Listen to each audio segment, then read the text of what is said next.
सौरभ भाटिया जी, इतनी लंबी जब सफाई देनी पड़े तो इसे आप क्या कहेंगे? आनंद दुबे जी, आज वो कहते हैं ना, the leopard has changed its spots. Anand Dubey ji आज इतनी सफाइयां दे रहे हैं।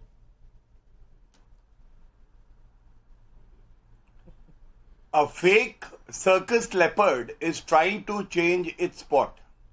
सर्कस का एक तेंदुआ अपने जो चिन्ह है उसको बदलने का प्रयास अभी कर रहा है, लेकिन ये तेंदुआ भी नहीं है, ये तो सर्कस का एक तेंदुआ है। और मैं इतना ही कहूंगा, आज पूरे भारत में ये बात हो रही है कि इतिहास रचा जा रहा है और नरेंद्र मोदी जी को गलती से कभी चुनौती ना देना। ये नरेंद्र मोदी जी हैं, मोदी है तो मुमकिन है। अनुच्छेद 370 कहते थे हटा के दिखाओ, हटा दिया, रो रहे थे। ट्रिपल तलाक को एक अपराध बनाया, इन लोगों के मुंह में तो दही जमी हुई थी। मुस्लिम महिलाओं ने कहा हमें हमारा भाई मिल गया। अब वक्फ बोर्ड का संशोधन आया।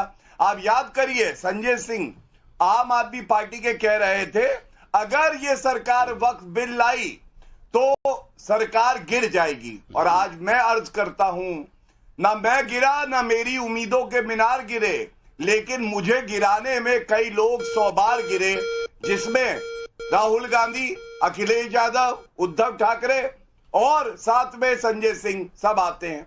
अब दूसरी बात मैं तो पूछना चाहता हूं, ये कह रहे थे कल तक, ये कह रहे थे, अरे कल तक तो आप बाला साहब ठाकरे जी के पदचिन्हों पे चलते हुए कह रहे थे कि वक्फ बिल को आना चाहिए और वक्फ का जो कानून है खत्म कर देना चाहिए। आज उसके समर्थन में खड़े हो गए, तो आपसे नहीं पूछा जाएगा कि ये किस तरह की पलटी है? अरे जिम्नास्टिक में जाओ, सर्कस में जाओ, इतनी पलटियां तो कोई भी नहीं मारता। तीसरी बात आप बताइए, जो मुसलमानों में और वर्ग के मुसलमान हैं, आगा खानी बोरा, उनको जोड़ा गया है बोर्ड में। अब इस पे इनकी आपत्ति कैसे हो सकती है? सर्व समावेशी और संवैधानिक दृष्टि से उचित पारदर्शिता लाने वाला ये संशोधन है। इसीलिए चाहे वो टीडीपी हो चाहे वो जेडीयू हो, समर्थन कर रही है और दर्द इनको हो रहा है। मैं नवल किशोर जी से पूछना चाहती हूँ। नवल किशोर जी, हलचल, इतनी हलचल आ रही हूँ आनंद दुबे जी, नवल किशोर जी, इतनी हलचल कि अब धमकियां आने लगी कि चुनाव में देख लेंगे, नीतीश जी को देख लेंगे। अब कल्बे जवाद तो कह रहे हैं कि चुनाव में देख लिया जाएगा। ये कैसी सांठगांठ है? ये सब कुछ क्या वोट बैंक के लिए कि कौन खुश करेगा हम वोट उसे देंगे, और जो नहीं हमारे लिए खड़ा होगा हम उसे वोट नहीं देंगे? ये धमकियां क्या लोकतंत्र में आपको सही लगती हैं? देखिए नाविका जी, लोकतंत्र में जो बुलडोजर है उस बुलडोजर को तो सुप्रीम कोर्ट ने खारिज कर दिया। अब ये बुलडोजर जो संस्थाओं के माध्यम से चल रहा है वो भी समय आने पे खारिज हो जाएगा, और उसको खारिज जन अदालत ही करती है। ये बात तो आप भी जानती हैं और पूरा देश जानता है कि Bharatiya Janata party communal party है। अब वो चूंकि 240 का हो गया है, 400 कहते कहते बहुमत से 240 तक आ गया है, तो जो उनके साथ में है उनको कम्युनल करेंगे। पूरे देश में कम्युनल राजनीति करने के बाद जो उनके संग में है, नीतीश कुमार जी हो, टीडीपी हो, एलजेपी हो, इनके पास ऑप्शन क्या है? अगर ये कम्युनल नहीं होंगे तो उनके साथ नहीं होते अभी तक। अगर कम्युनल है तभी तो उनके साथ हैं, नहीं तो जो सवाल उठा रहे हैं उनके साथ में, वो तो जायज सवाल है।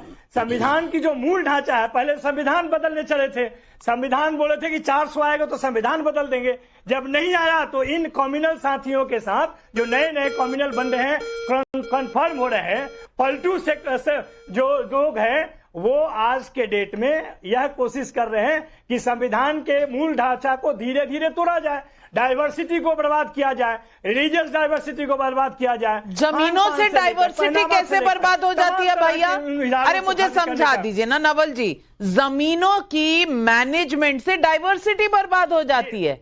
जमीनों में तो प्लांट्स उगा करते हैं, अब यहाँ तो इंसानों की बात हो रही है, आप डाइवर्सिटी तक आ गए। अब सादाब शम्स जी, मैं पूछना चाहती हूँ कि क्या सारे मुसलमान इस वक्फ बिल के खिलाफ हैं? क्योंकि मुसलमानों का पूरा ठेका तो कुछ पार्टियों ने ले रखा है। अब ये कह रहे हैं कि वक्फ बिल जो है वो मुसलमानों के खिलाफ है, और अगर कोई वोट नहीं देगा तो ये धमकी भी आ गई है। अब आप मुझे बताइए, ये वक्फ बिल सही है या गलत? नहीं, बात निकलेगी तो फिर दूर तलक जाएगी। लोग बेवजह उदासी का सबब पूछेंगे, और ये भी पूछेंगे कि तुम इतने परेशान क्यों? ये तो अमेंडमेंट होते रहे, ये आखिर ऐसा क्या हो गया इस बार कि जान देने पे उतर आया है विपक्ष? क्या ऐसी कौन सी परेशानी हो गई? कहीं ऐसा तो नहीं है कि खेल के पीछे कोई बड़ा खेल चल रहा है?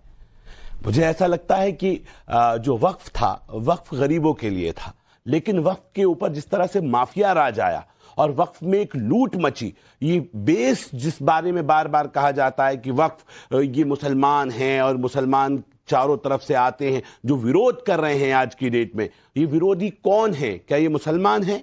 मुझे तो लगता है ये पॉलिटिकल मुसलमान हैं जितने लोग विरोध कर रहे हैं। या तो ये किसी पॉलिटिकल पार्टी से जुड़े हैं, या किसी एनजीओ से जुड़े हैं, कोई जमीयतुल उलमा हिंद से है, कोई मुस्लिम पर्सनल लॉ बोर्ड से है, कोई अला से है, कोई फला से, और सबके सब ज्यादातर वक्फ बेनिफिशियरी हैं। और ये सारे के सारे लोगों को ये डर है कहीं ऐसा ना हो वाकई जो मोदी सरकार कह रही है, जो उम्मीद दिखा रही है गरीब मुसलमानों को, कहीं ऐसा ना हो ये हमसे छीन के सारा माल गरीब मुसलमानों को दे दे। ये दिक्कत आ रही है, इनको डर है, घबराहट है, और इसलिए ये गरीब मुसलमान को डरा रहे हैं। ये कह रहे खा जाएंगे, ऐसे सीए पे हुआ, इन्होंने कहा आपकी नागरिकता चली जाएगी, गई क्या? कहा मोदी आ जाएंगे गुजरात से तो पूरे हिंदुस्तान का गुजरात बना देंगे, तो क्या हुआ? कामयाबी हुई ना, लोगों को फ्री राशन मिलता है। अभी जिक्र कर रहे थे मेरे एक मित्र, कह रहे थे कि ये तो मोदी का ईद का तोहफा बांट दिया, सौगाते मोदी। हाँ भाई, सौगाते मोदी से आपने बड़ी दिक्कत की, आपने कहा सौगाते मोदी नहीं लेनी चाहिए मुसलमानों को, तो फिर ये भी कह दीजिए इलाज भी नहीं लेना चाहिए, जो मुफ्त इलाज मिल रहा है, अटल आयुष्मान भारत मिल रहा है वो भी नहीं लेना चाहिए, फिर ये भी कह दीजिए मुफ्त राशन भी नहीं लेना चाहिए, फिर ये भी कह, लेकिन अगर ये लेना छोड़ देंगे तो क्या आप देंगे? कह दीजिए हम देंगे। इतने बड़े बड़े इंस्टीट्यूशन चला रहे हो, लगातार इतनी बड़ी बड़ी वक्फ की जमीनों को दबाए बैठे हो, तो कह दो हम देंगे। तुमने तो कभी चवन्नी नहीं दी, आज कोई देने जा रहा है। गरीब मुसलमानों को उम्मीद जगी है कि एक उम्मीद मोदी जी से कि शायद हमारा भी कुछ भला होगा। ये वो मुसलमान है जो पसमानदा मुसलमान है, जो हिंदुस्तान से कन्वर्ट हुआ, ये बाहरी मुसलमान नहीं है, ये यहां का दबा कुचला शोषित वंचित वर्ग है, जिसने धर्म तो बदल लिया लेकिन उस शोषण से वो उसका शिकार रहा, वो इसलिए दिक्कत है। और जो कह रहे हैं, अभी मैं सुन रहा था एक मित्र को, वो कह रहे हैं कि मुसलमानों की चिंता की, मुसलमानों की चिंता नहीं करती बीजेपी, मोदी जी चिंता कर रहे हैं अंत्योदय की। वो कह रहे हैं अंतिम छोर पर खड़ा हुआ व्यक्ति, उसका विकास करना है, वो हिंदू हो, मुस्लिम हो, सिख हो, ईसाई हो, वो भारतीय है और उसका विकास करना है। ये आपकी नौटंकी से नहीं चलेगा। इस पर भी आपको कुछ कहना है नवल किशोर जी? जी बिल्कुल, देखिए जो बात ये कह रहे हैं, ये तो पता चल रहा है कि वो इतना बोलने के लिए मजबूर क्यों हैं। ये उनको बताना चाहिए कि गरीब तो ओबीसी में भी है, गिनती का मांग पिछले 20 साल से कर रहा है। अरे तो ओबीसी की गिनती करेंगे, लेकिन आप ओबीसी मुसलमानों से दिक्कत है, दिक्कत किस किस से है ये बताइए।